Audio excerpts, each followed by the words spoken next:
Strong words from the grand finalist with a powerful voice and an intense personality. Iyan si Marinel Santos, ang babaeng palaban.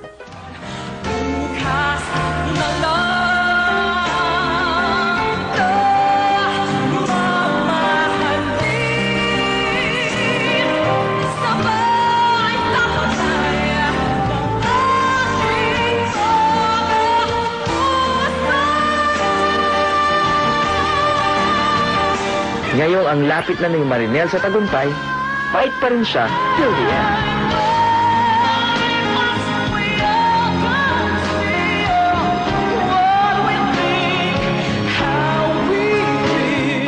I-dedicate ko ang best performance of my life sa aking ina dahil siya ang kasama ko nung nagsisimula pa lang ako dito. I'll give it my best shot. Sana akong manalo. Panalo talaga tong si Marinel. Kahit malayo ang kanyang ama at ang ina niya ay nagtatrabaho abroad, marami namang ibang nagmamahal sa kanya.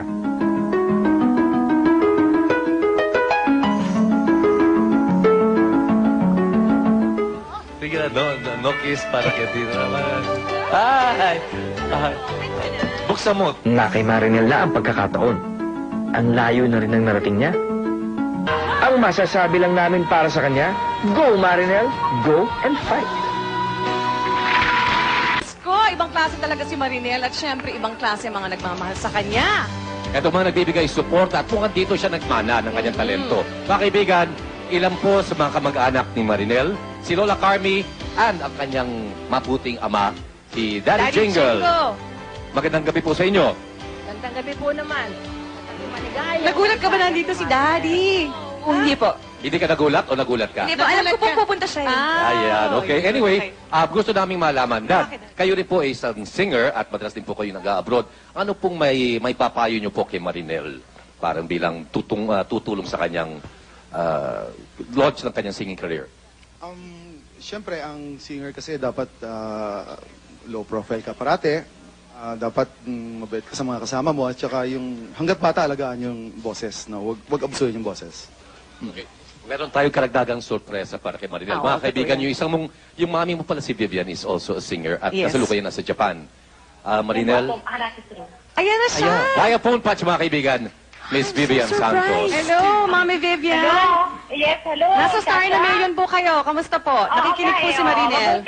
Kay Edu, good evening ba dyan? Yes. Ay, good evening po, Miss Vivian. Yes, Miss Vivian, katatapos lang po ni Marinel nung kanyang number, isang napakagandang rendition po. Ano pong masasabi niyo po sa kanya? Do you have a message for you? Nakinig ko nga eh. Nervous na ako dito. Ano pong mensahe niyo po para kay Marinel? Kumusta na si Marinel? Kumusta ka na, Mel? I'm very proud of you dahil isa ka na ngayon sa mga grand finalists. Talagang tuntua ako. Alam kong kaya mo kahit wala ako sa tabi mo, no? Di ba itong pangarap mo, anak, na maging isang artista at maging isang recording star? So, ito na ang ininta mo, anak. Natatouch siya. Ayaw niya maiyak, Mami. Pero ako naiiyak para sa kanya. Oo. Alam ko na, gusto rin niya talagang makatulong sa amin ng papa niya.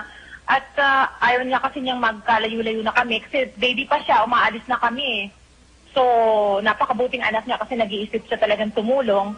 Sana manalo ka, anak, at pagbutihin mo. At para sa akin, ikaw ang star in a million. Yes. Sana ipangilihan mo.